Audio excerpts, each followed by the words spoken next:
When you watch major leaguers, they don't look like they're putting mega effort into their swing. There's a reason for that. Number one, they're super strong.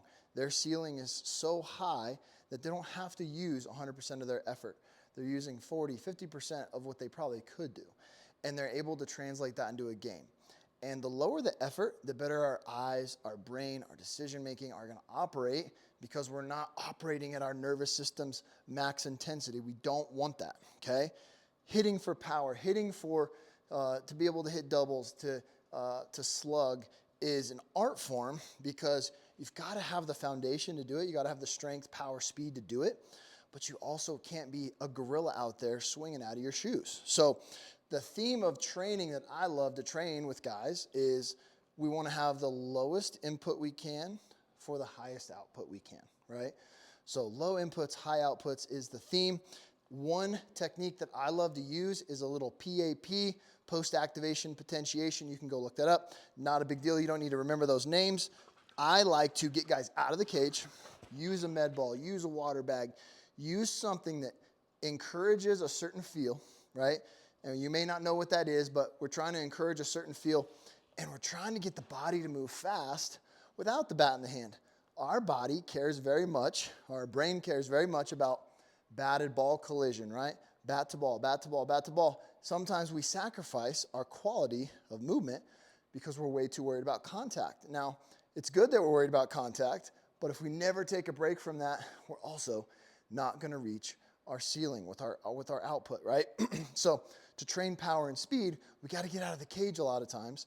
So one easy way we do this is I'll have guys take a break from swinging. Sometimes they're too muscly, they're going at it too hard, they're swinging like a gorilla, or they're not swinging hard enough, not swinging fast enough, not in that game mode. We got to kind of find that happy medium there. So we'll do some things like some crossbody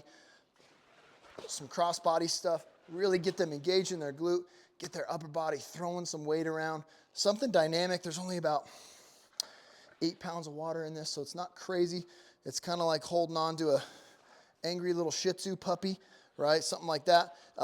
We're trying to manage this little this puppy dog weight. Okay, that's a really good one. I'll get guys to go as fast as they possibly can, getting their upper body going as fast as we can. Then we'll go back into the cage and just pay attention to those differences, right?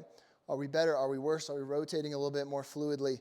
Most of the time we are. So water bag, med ball, bands, even a lead arm plyo, something like that, that really encourages a certain feel. It gets them to change their mindset a little bit, but it also just lets their body go. Takes the chains off. We stop worrying about bat ball collision. Then they go back in, worried about contact again, but their body is now moving better. So this is something to try. Take a break from your swings when you're feeling like you're struggling. Put a different feel in your hand that encourages you to move like a ball player, that gets you to have that output that you need, that you want, then go back in the cage. Let me know how that goes.